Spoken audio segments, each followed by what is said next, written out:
In our last video, we explored the work of the first pioneering antiquarians of the modern age. We discussed how archaeologists Arthur Poznansky and Neil Steed, along with many other astute individual researchers, unraveled a possible key to unlocking the true purpose and indeed historical significance of the site. They concluded that the site, due to academia's reluctance to tag any ancient ruin with a date of more than 4,000 years, is the oldest ruin on Earth.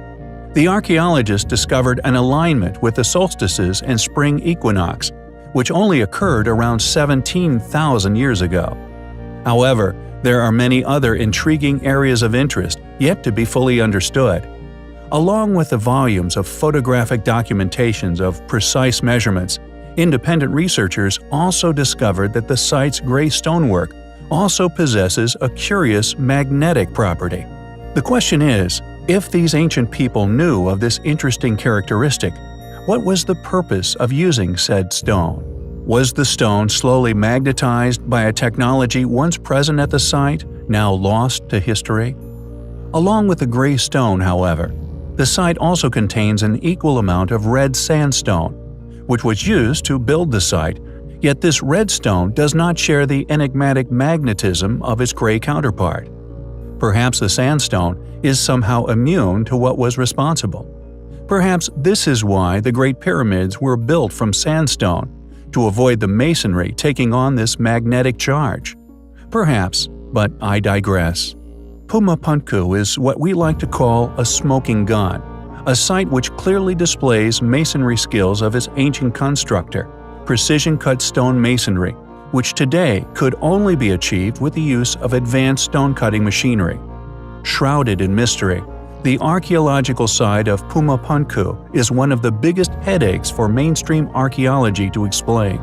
So how would an ancient culture, one which was far less capable than modern man, cut, shape, and transport from many miles away carvings out of some of the world's toughest stone, accomplished with such incredible precision?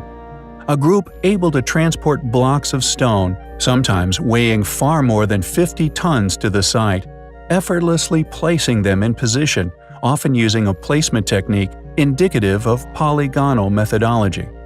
Interestingly, after investigating possible causes for this characteristic, it was realized that the building material was not granite, as it had long been assumed, but was in fact andesite. Andesite is the most iron-rich volcanic material we are aware of. It can contain around 15% iron oxide and can have up to 4% magnetite. Thus, the stone, it seems, could have already been displaying magnetic characteristics when placed where it now lay. Yet the question still persists. Why did this stone get selected as the building material for the temple? It was built by a civilization that brought the stone from many miles away, so the suggestion that it was the only stone available would not be a logical conclusion. It was chosen by a group who were seemingly meticulous in their application. So it is quite possible that the magnetic characteristic was somehow utilized by the builders.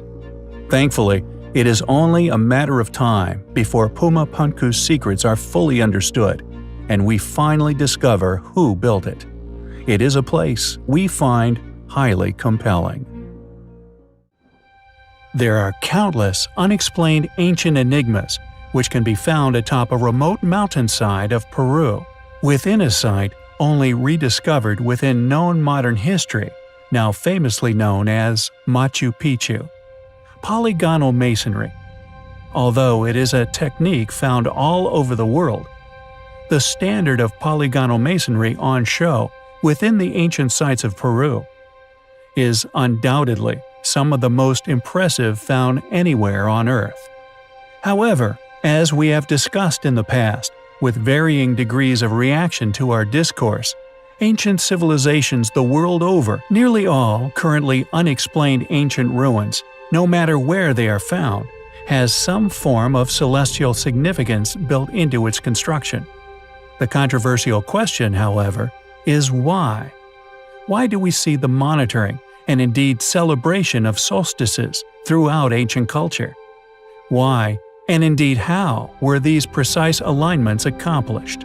Is Intihuatana Yet another astonishing relic, left as a nod to the advanced knowledge of its builder, people who somehow constructed the clock, and indeed Machu Picchu, the surrounding settlement. Now tied to countless legends as to its origins. The most popular, however, is that Intihuatana is, quote, the place where the sun becomes tangled, end quote. It was constructed with precise alignment, perfectly angled to face the 4 cardinal points. It is located at the top of the mountain, atop a structure adorned with 70 steps leading to its position.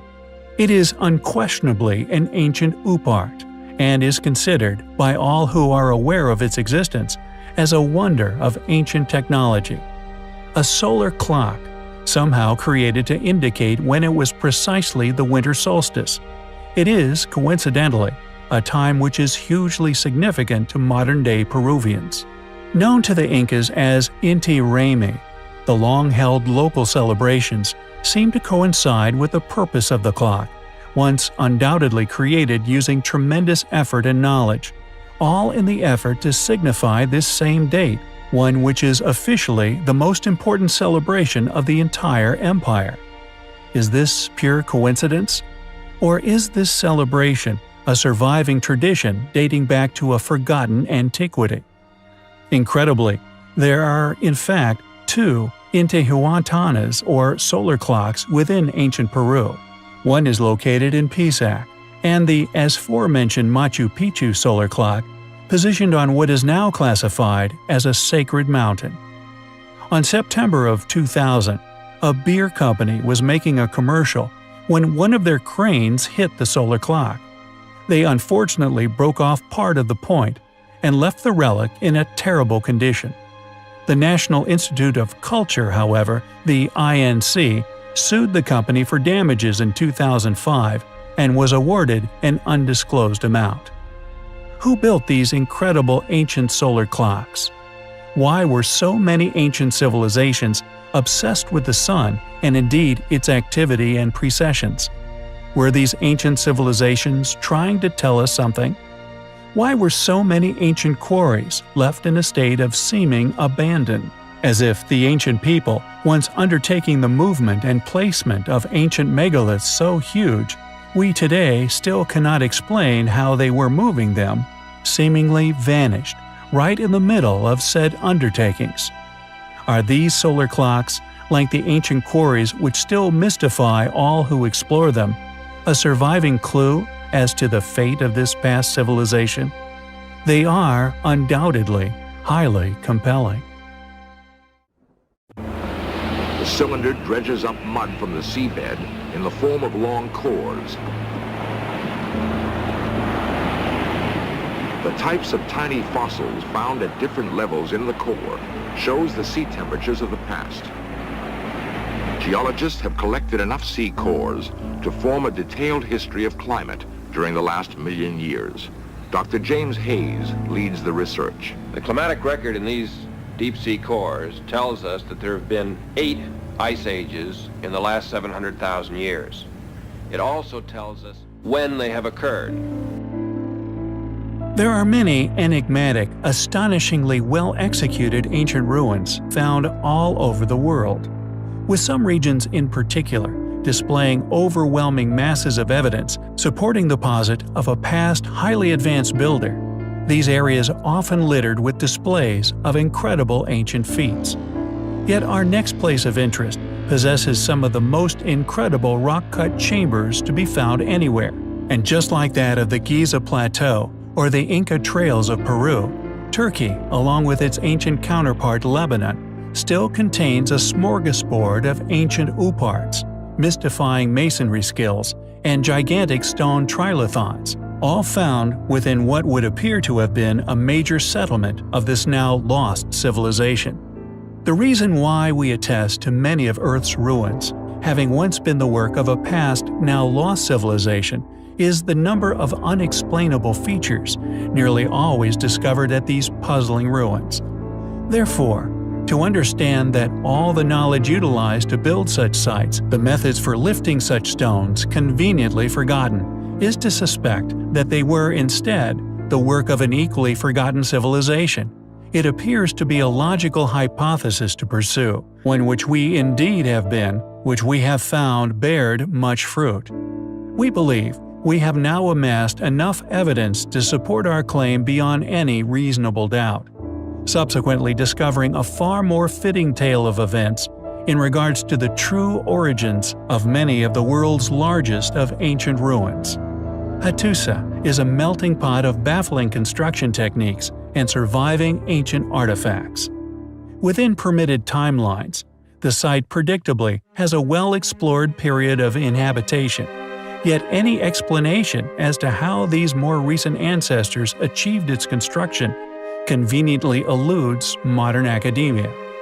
Hattusa was also known to have been the capital of the Hittite Empire in the Late Bronze Age, added to the UNESCO World Heritage List in 1986. The main focus of this video, however, is in relation to a rather curious anomaly at the site, a unique object which could be described as an out-of-place rock cut. Known as the Green Rock of Hattusa, this mysterious stone's origin, or perhaps more importantly, its past function, is unknown. The green stone was once so perfectly polished, it originally had a mirror finish. Yet why this particular stone is here, why they chose this green stone specifically, or who brought it to the site, is a complete mystery. There are many other impressive features found at the site, including holes bored through massive megaliths with seemingly laser-like precision. It also has the ruins of what has been confirmed to have once been a sphinx. All of these characteristics indicate that at one time in the very distant past, Hattusa was a place of significant importance, sharing an uncanny amount of similarities in build technique and layout to many sites of South America, yet its green stone is unique to this site only. The question is why? Why was this green stone quarried, cut, placed where it lay, then polished to perfection? Was the stone merely a gift from an Egyptian pharaoh, as modern academia would have you believe? Or did the green stone of Hattusa once serve a more profound purpose? One day, we will find out. It is an object which we find highly compelling. Chufut-Kale is an astonishing ancient city, argued by mainstream historians as dating back only to medieval times. However, this we suspect is possibly due to it being documented during this time as having served as a fortress within the Crimean Mountains, a national monument of Crimean Karatis culture. Although argued to be fairly recent archaeology, we believe, however, that upon closer inspection, a far more intriguing, far older story for its origins begins to appear. Identifiable advanced features so often discussed here on our channel, found throughout the ancient world, remnants indicative of a far older, far greater, technologically advanced group having once been responsible. A group who had access to knowledge and stone-cutting technology that has not only left the same signature scars all over the planet, an investigative undertaking we have previously explored regarding similarities and differentiations to identify signature methods, an ongoing investigation in an attempt to identify separate, lost, highly advanced civilizations, and most importantly, how many there were. The site was clearly built by a group who were also capable of quarrying and placing enormous stones, sometimes over 1,000 tons in weight, atop one another. Many people are aware of the remarkable underground city known as Derinkuyu, a settlement we have covered in the past. A gigantic ruin carved straight down 80 meters into the bedrock, rumored to have been lit using a pipe system which teased natural gases out of the strata, lighting a candle-sized flame at regular intervals throughout its entire structure. We know of this amazing ruin due to its incredible rediscovery. When a local purchased a property in the area, he set about doing some renovations. However, upon knocking down a wall in the house, he was confronted with the entrance to an amazing sight. This in turn attracted the media, thus Derinkuyu's public popularity, regardless of its controversial nature, was cast in stone, with rather difficult to explain origins. However, Chufut Kale, although itself a partially underground, partially above ground, yet no less incredible ancient city, also carved with incredible precision from the bedrock of Earth. The site was discovered and studied in depth initially by mainstream funded individuals. As such, predictably, it has subsequently been little shared publicly. This, regardless of its incredible nature, its prehistoric appearance, and the fact that it even appears to be older than its more famous counterpart, Derinkuyu. The site is largely ignored, and this is undoubtedly due to the institutionalized powers that be, who constantly monitor and thus control the financial incentives. Anyone requesting exploratory funding, whether within such fields as education, archaeology, or history, will simply be refused any application for a funded expedition. This reluctance to approve any in-depth public exploration of the site has long kept the lid on these ruins, and we feel for good reason. For although Chufut Kale was once masterfully carved from solid stone, created to house many hundreds of families and individuals, the erosion present on the site is also staggering. Many of the once refined chambers are slowly losing their form and returning to nature, with some caverns seemingly identical in appearance to many sites academia would simply dismiss as natural formations. Yet regardless of this dismissal, and the deliberate overlooking of its grandeur by certain fields of study, we find Chufut Kale highly compelling. We have in the past covered countless ancient anomalies found amongst the many ruins of ancient Peru. Hillside fortresses, mountaintop sanctuaries, completely self-sustaining, technologically advanced group whose ruins still contain countless as yet unexplained methods of construction and often incorporating inexplicably large megalithic blocks once quarried, carved, transported, and then somehow, seemingly effortlessly placed atop one another. Masters of architecture, irrigation, stonework, and horticulture, this group, although claimed to have been that of our far less capable recent ancestors, the Incas, built self-sustaining, earthquake-proof settlements high among the clouds. Sites often built at altitudes far higher than 2,000 meters above sea level, with these ancient, once indigenous builders also one installing simple yet incredibly effective gaps in the pathways to such sites as Machu Picchu, allowing the inhabitants to draw the bridges to the site, cutting it off from any possible invaders. Once these bridges were removed, sites such as Machu Picchu became virtually impenetrable. We have previously covered many incredible Peruvian ruins. The Intihuatán, for example, is yet another relic we recently covered here on the channel.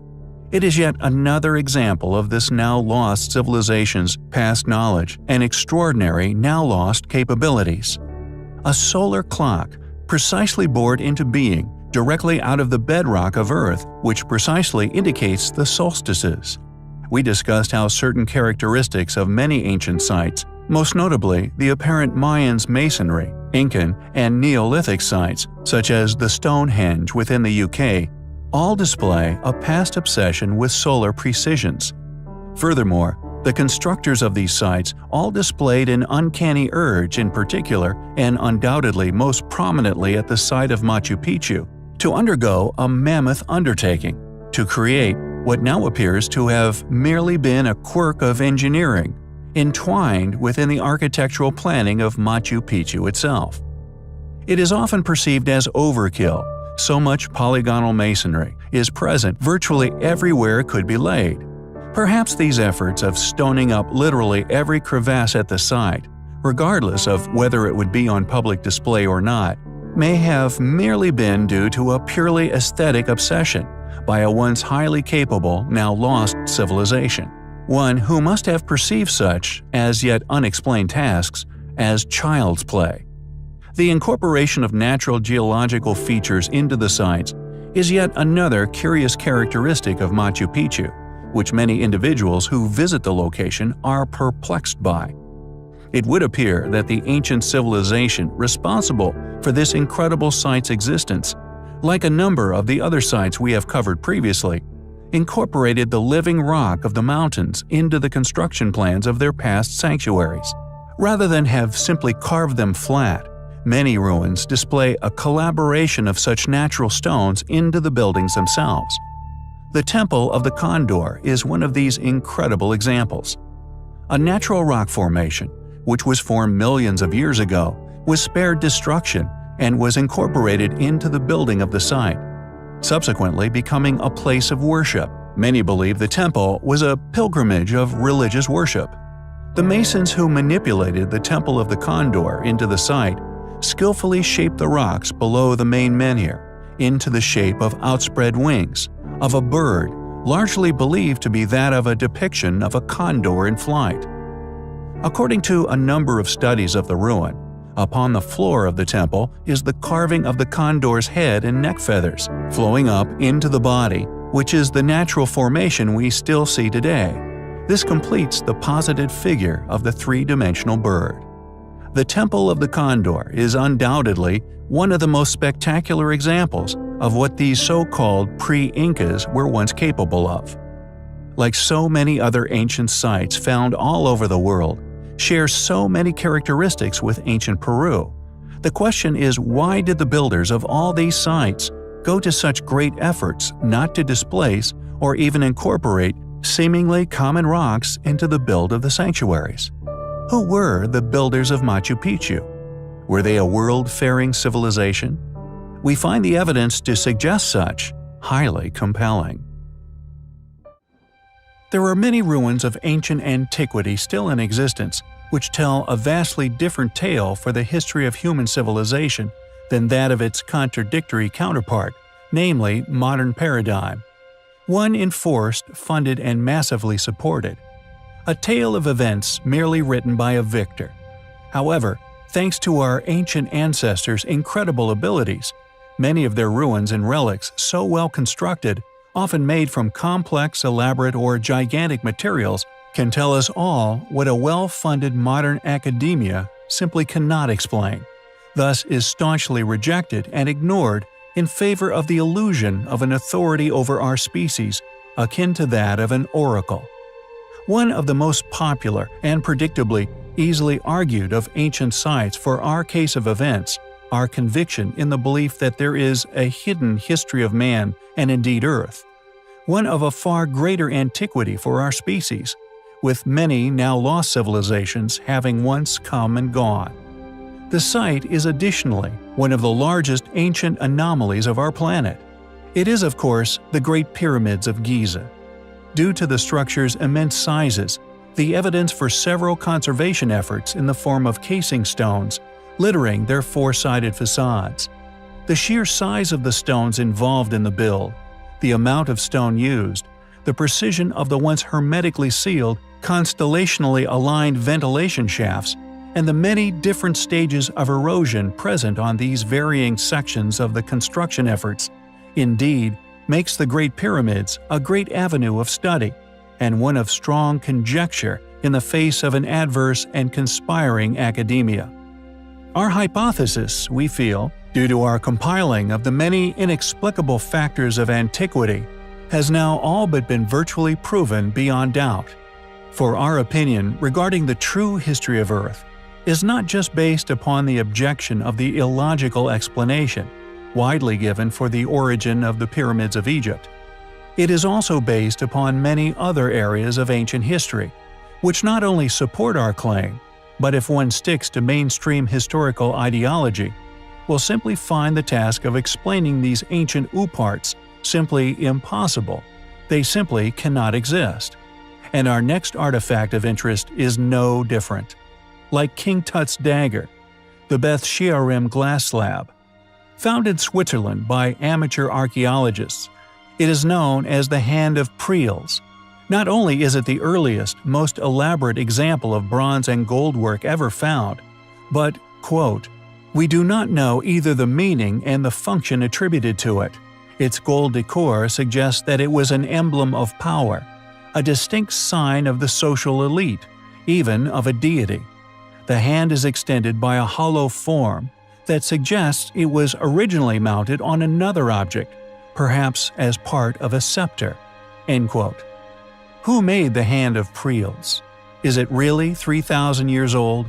If so, how can it be the earliest example of this form of metalworking, yet be so elaborate in nature?